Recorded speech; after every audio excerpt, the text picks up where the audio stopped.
Welcome to Come and See, your podcast for finding truth in a world of chaos. Brought to you by All for Jesus Living Waters Ministry. With host and founder Richard Case and co-host and retreat leader Kathy Ricconi. Jesus reminds us to watch for the signs of his return. Today we will explore further what we are seeing in our times that line up with what signs he said would indicate the potential of the end and his return. We will also discuss the practical meaning of this as we watch and as a remnant prepare as he so leads. And now your host, Richard Case.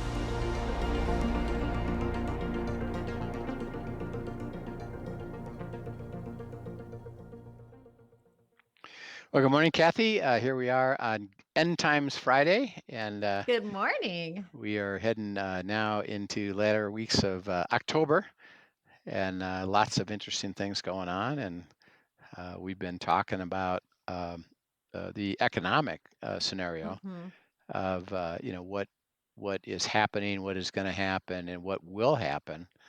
And the question.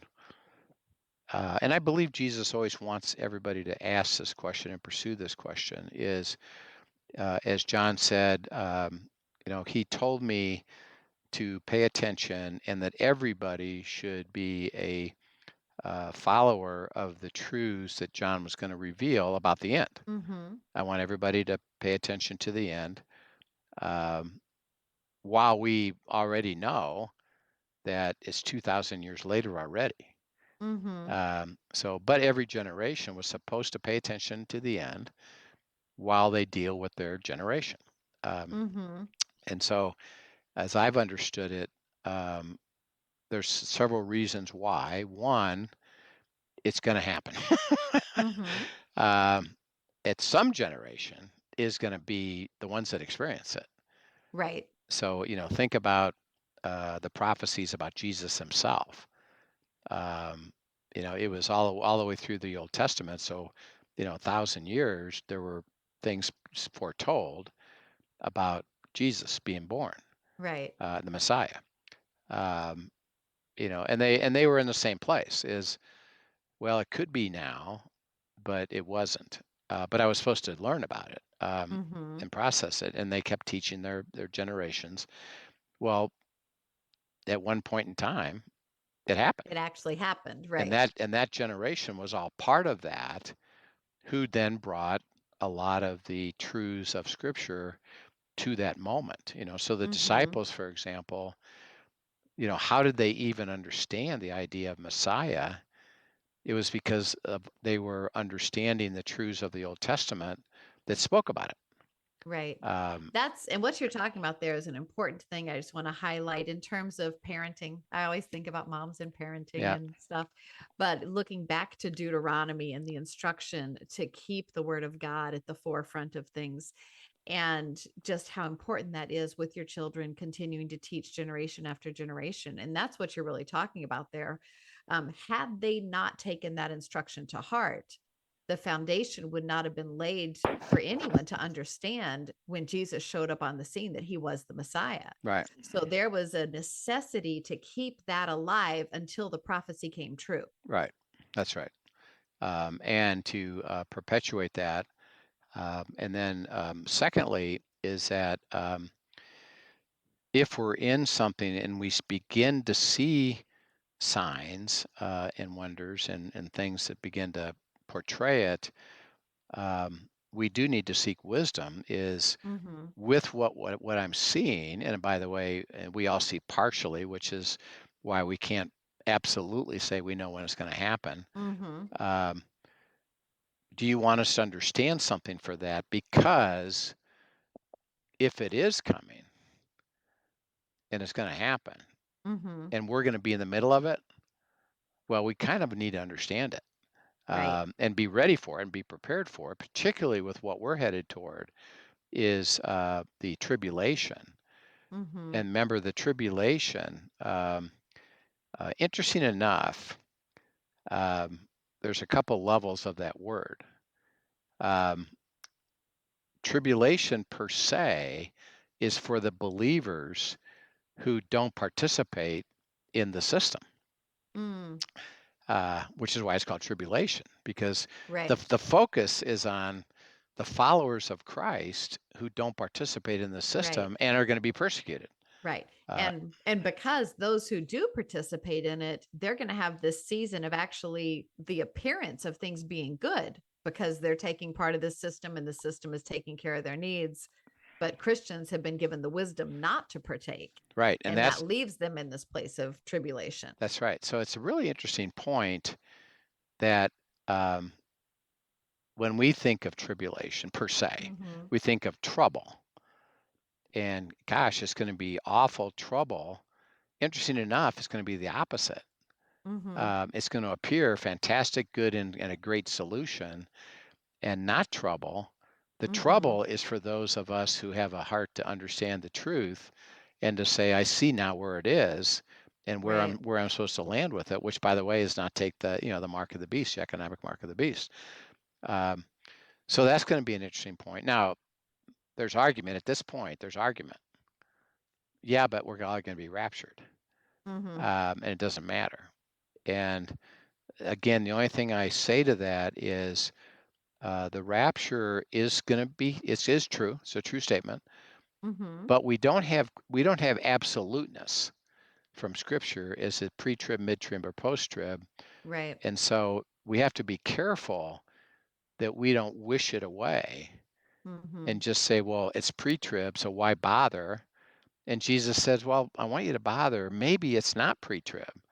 Right. Or you're going to have to teach people, what it means. So, and you might be caught up in those choices. You may be caught up in those issues of persecution, including all the way to death. There's some that are going to die for this. And of course we don't. That's not going to be enjoyable, but we may have to go that route. So it's about if we happen to be the generation that's in that time. Well, we got to process that per se.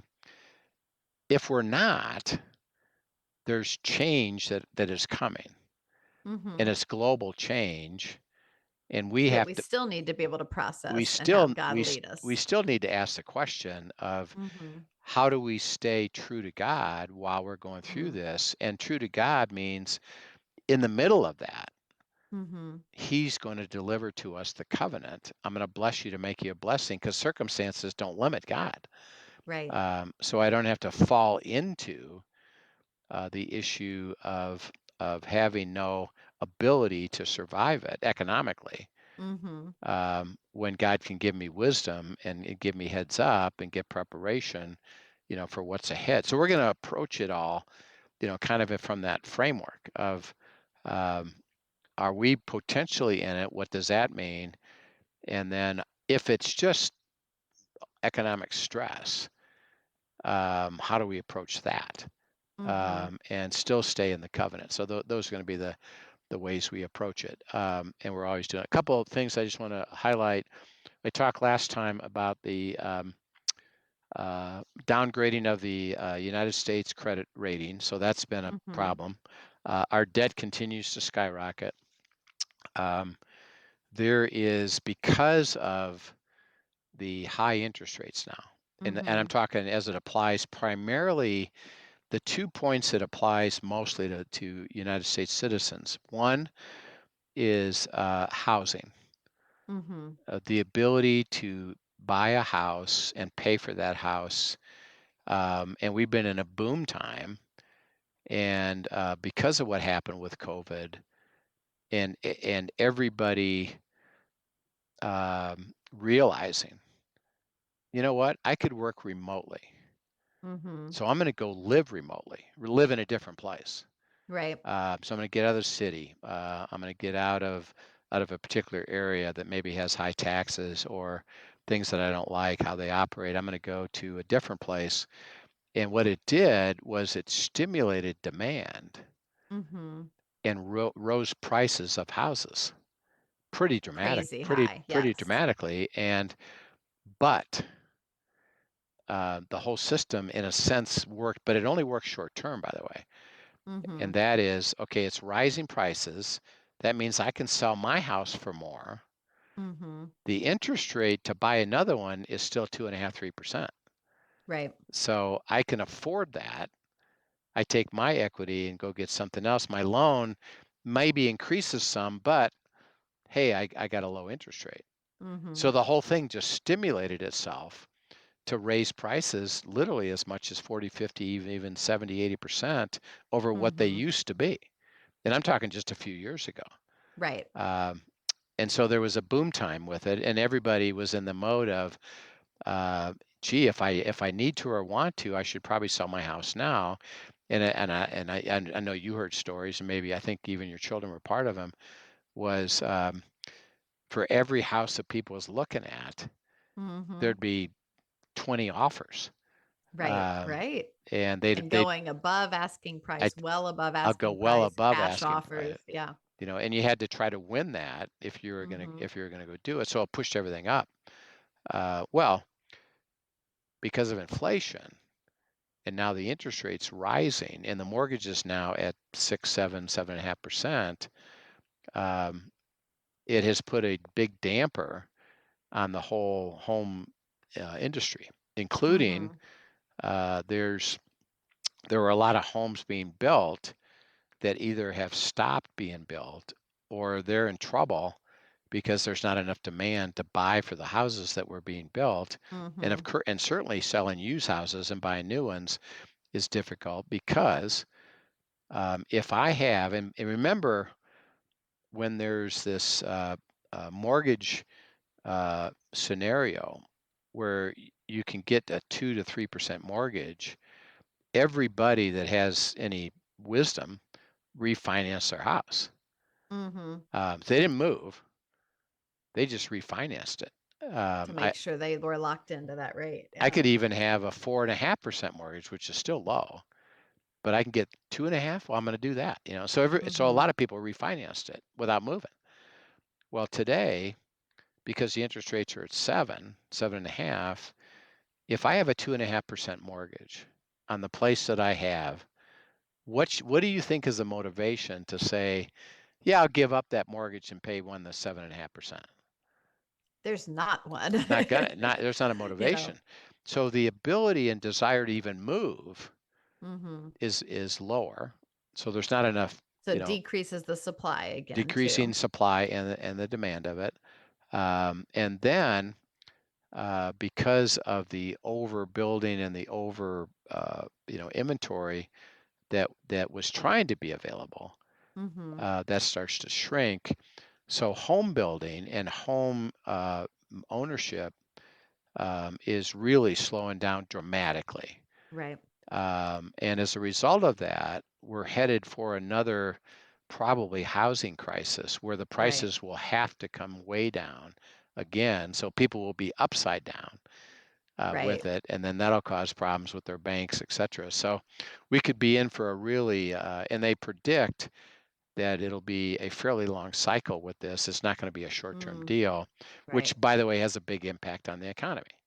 Mm-hmm. So some of the considerations as we look at this is where are you individually in that cycle?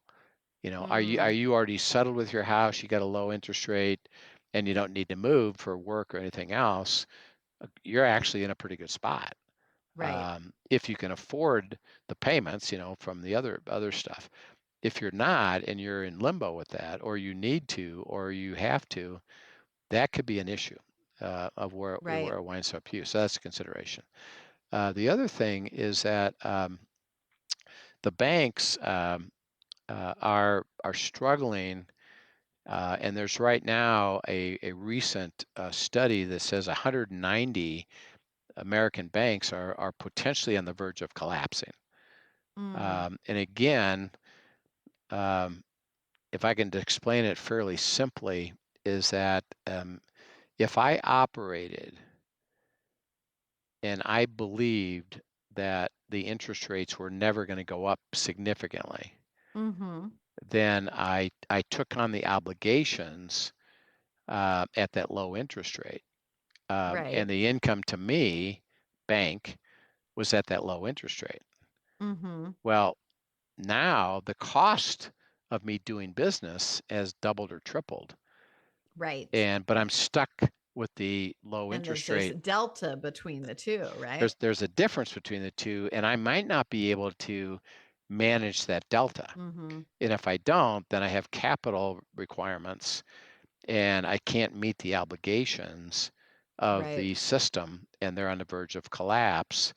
And there's 109, a recent study just showed there's 190 of those banks in the United States that are on that potential cusp Mm-hmm. of it. So your bank may be in a position over the next year or two or three where they could really be in trouble and they have to close and then be bought out by somebody else. And there's implications with that, Right. which we'll get into. So that's stimulating the issue. Even in the tech industry, there's a slowdown in hiring people, Mm-hmm. and or either are letting them go because of the potential recession. uh, Companies are already structuring for, I really need to downsize, Right. and just, one, for example, Google, Mm-hmm. who's one of the biggest companies in the world and the fastest growing companies in the world, are looking at, what, I think it's going to slow down. So I'm gonna lay people off. Right. Well, when they lay people off, then they go on unemployment, but they don't make as much money, and then they pull back and buying things. And it's a circle that really is a self-fulfilling prophecy, Right. right? It's a circle that goes round and around and around, and then that's what causes recession. Mm-hmm. Is that there's a belief that there's going to be a recession, and then people start pulling back, and companies start pulling back, and cause income to shrink, which Mm-hmm. then means less buying, and they fulfill their own thought that, yeah, there's going to be less demand, Mm-hmm. but they actually stimulated it because of what they did to contribute to that. So it's kind of Right. interesting. But we're on that cusp of, could we go into a recession? Uh, and the economy um, tends to be fairly resilient, and there's not, at the moment, there's not a dramatic something, although it could happen, that could stimulate it like it did in 2008 with the whole, housing and Mm-hmm. mortgage system collapses, that could push it into a severe recession. It's probably just going to be, at the moment, a negative cycle. Mm. And there'll be implications to that, of what it is. And again, it could wind up being okay. Ultimately, there'll be a collapse, and we'll talk about that. Right. Would Um, you say at all that what impact would you say the number of significant natural disasters and the increase in them across the globe in the last couple of years, even from a financial standpoint, what impact would you say that could play into all of this? yeah, um, there's two things that, looking at the pressure Mm-hmm. um, on the system. One is, and by the way, the municipalities took advantage of this. Mm-hmm. COVID raised house prices. Right. Okay, now I didn't sell my house, Mm-hmm. um, but because they reassess the Mm-hmm. value of your house based on the things around you, everybody, this is around the United States, because the local governments need money, by the way. Right. So what they did is they got very aggressive on assessing values Mm-hmm. of everybody's house. So what used to cost, Thereby increasing property taxes too. well, that's what I'm saying, increased property Yeah. tax. And I used to pay, $1,000 or $3,000 a year. I'm not saying me personally, but I'm just using an example. Now you're going to pay six. You're going to double, Mm-hmm. because they aggressively did it and then forced you to appeal, Mm-hmm. if you ever even had the wherewithal to do it or the heart to do it. If you appeal, then they came back and basically said, okay, we'll give you a little bit, Mm-hmm. but not much. So my payments for my house Mm-hmm. has dramatically increased even if I had a low interest rate, even if I had a really nice tax scenario, Right. but now I don't. So a lot of my money is getting paid to real estate taxes. Okay, Right. that's one. Number two, natural disasters and the ability to pay the insurance of those is all based on what's called a actuarial formulas. And look at it in a simple way. Insurance companies don't lose money. Right. So if it costs me more to pay for these disasters, I'm going to just charge everybody. Right. So, and I'm a recipient of this, and you're a recipient of this, even to the point now where if you look at Florida, for example, that has a pretty robust economy, well, insurers are saying we're not going to insure your houses. Now, somebody will, but the price is going to skyrocket. Right. And that's what's happening. Is that the insurance rates for property, and this would be equipment, commercial buildings, residential buildings, those costs are going to skyrocket. Right. Well, and even beyond the insurance, also government, FEMA coming in, there's a governmental cost that spreads the tax out across everyone for all of that as well, correct? Right. Yeah. And so we're gonna charge you that as well. So as you look at the impact of that, is economically, in addition to what Casey discussed about regulation, just costing you more of your disposable income and keeping a cap on the growth. These costs are dramatically increasing. Real estate tax, insurance. Okay, so for homeowners, and by the way, it'll be translated, even if we don't own a home, it's going to be translated into rent increases by definition, has to. So the cost of home ownership or cost living anywhere is going to really increase. And it's very high inflation in that. And then on the third one is food. But and gas, by the way. I don't know if you've noticed, but gas prices are really going it's up. creeping way back up again. And that's due to, by the way, Saudi Arabia and Russia in OPEC agreeing together, we're going to limit supply, Right. which drives the price up. So you got real estate taxes, you got insurance, you got food, and you got gas, fuel. Okay, interesting enough, and the government is super clever. They took all four of those out of the calculation of inflation. So they say inflation's getting controlled. Well, you as a homeowner, but that's not what our pocketbooks are feeling. but the truth is, see, it's not. The reality is you have less to spend. You just do. If you're going to spend less, you're going to buy less. It is going to impact, the economy and the ability of companies to make it. Okay, so let's look at simply how do we approach this. We'll begin this discussion. We'll continue this next week. But again, read verses. This is in chapter 8 of Proverbs, and we're trying to set it up as to what now as we see these things happen, and we are impacted by these things. We're going to look at it from two different perspectives. One, let's just assume it's a economic cycle and things are going to change and maybe impact us personally. Maybe not ultimately as going into the end or the tribulation, but it is going to impact us. What do we do with that? And then two is, what if it's leading toward the end? What differences might we consider and at least discuss and be ready for, and let the Lord, give us wisdom and insight about it. So if you'd read John 8 again, 20, I think it's 6 through 21. Okay, Proverbs 8, 26 to 21. No, 6 through 21. 6 through 21. Yeah. Okay. I want to have you read it backwards. Good call.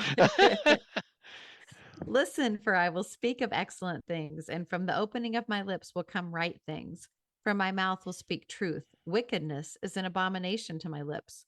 All the words of my mouth are with righteousness. Nothing crooked or perverse is in them. They are all plain to him who understands, and right to those who find knowledge. Receive my instruction and not silver, and knowledge rather than choice gold. For wisdom is better than rubies, and all the things one may desire cannot be compared to her. I, wisdom, dwell with prudence, and find out knowledge and discretion. The fear of the Lord is to hate evil, pride and arrogance, and the evil way, and the perverse mouth I hate. Counsel is mine and sound wisdom. I am understanding. I have strength. By me, kings reign and rulers decree justice. By me, princes rule and nobles, all the judges of the earth. I love those who love me, and those who seek me diligently will find me. Riches and honor are with me, enduring riches and righteousness. My fruit is better than gold, yes, than fine gold, and my revenue than choice silver. I traverse the way of righteousness in the midst of the paths of justice, that I may cause those who love me to inherit wealth, that I may fill their treasuries. Yep. So he says that, and this is a universal invitation, is um, look at where you are, Mm-hmm. evaluate. He says avoid and basically move away from evil. And the word evil are things that annoy, frustrate, irritate, or cause you difficulty in life.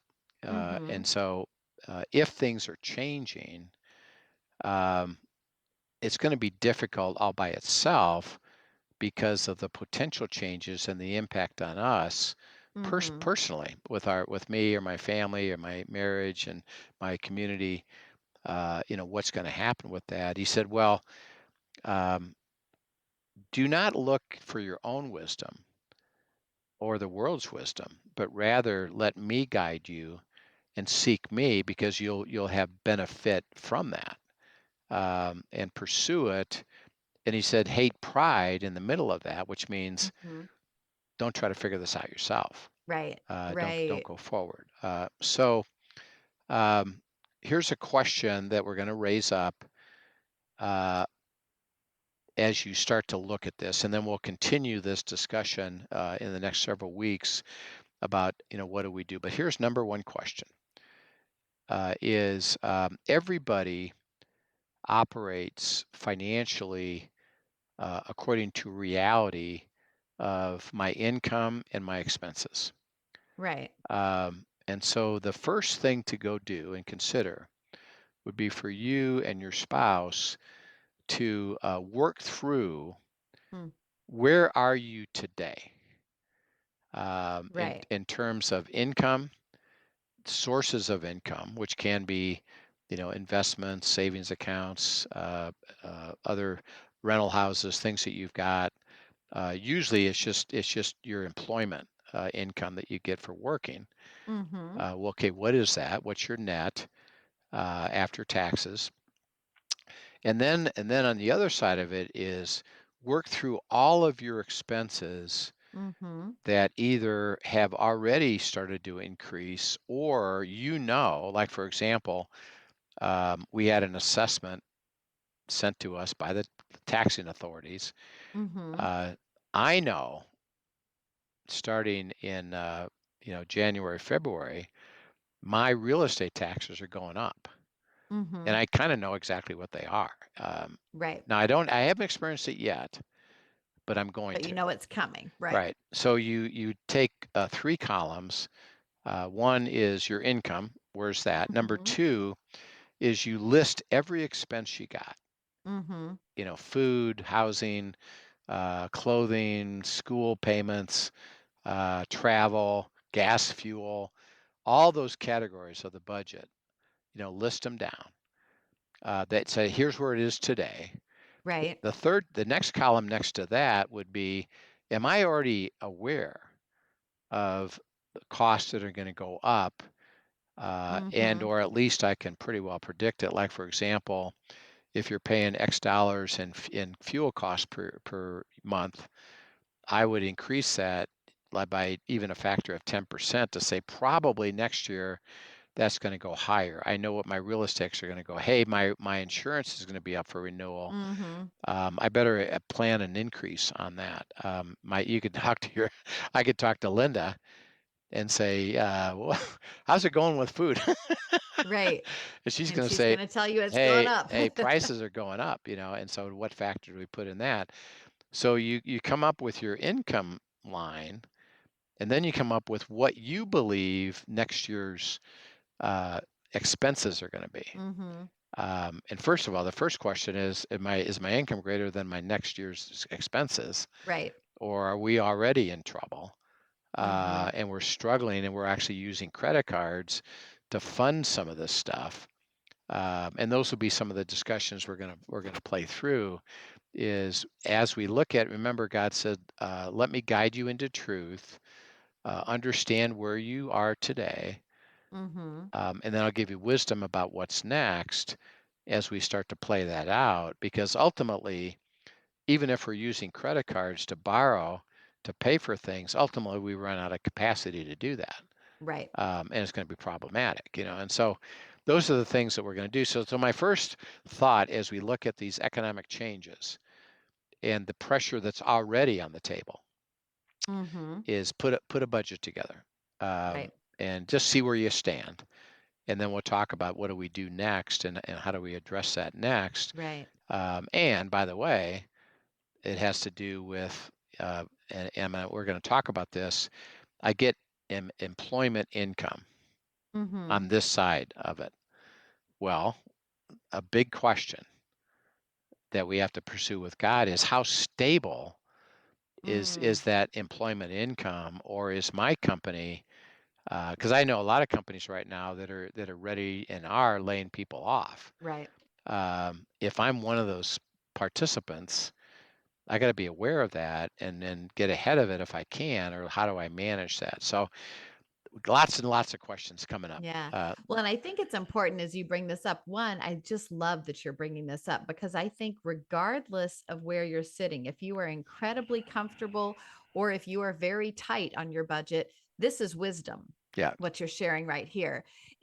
There is always a call simply in being a steward to know what we're spending and how we're spending it. And is this what God wants us doing with our money? Yeah. Right. Yeah. And so just taking a keen eye and looking at it, and coming back to that year after year, a company does this yearly, at least, right? They sit down at the end of their fiscal year and begin to look at the operational budget for the next year, what they expect they're going to be earning, what they expect they're going to be spending, and make some projections, and they make cuts and adjustments accordingly. And I think what you're really saying is there is a need for us to do that, as Christians, to do that with what God has supplied us with, to be good stewards in paying attention to those details, and then to allow him, inviting him into that as we track it, which tracking it is literally just collecting the facts, right? Right. We track it, and then we're taking it to him and allowing him to begin to sift through, are there expenses here that I need to be alerted to that'll increase? Are there places that I have gotten very lackadaisical and I should be cutting back? There's no reason for me to spend this way, even if I have the money for it. Right. There's a lot to that. And I think this posture of surrender with it is a beautiful thing that you're bringing up. And I think it's an important thing for us to learn to do. Yep. So we'll look at that, and we're going to get into several of these really personal issues that we have to address. And remember, there's no universal solution or even a world solution. This is individual, but if we ask the right questions, which is the beginning of wisdom, is that God said, "Let me show you and guide you," including giving you a heads up that your job may not last very long, and you got to either be looking for something else or do something now differently and get ready for it, because you can still have covenant life if you follow God's wisdom. And the key is, don't to have a false faith and say, well, it doesn't matter, I'll just trust God. And God says, you trust me by listening to what I have to say. Right. That's So awesome. it's going to be fun. So anyway, we'll get into it, and we'll process it further.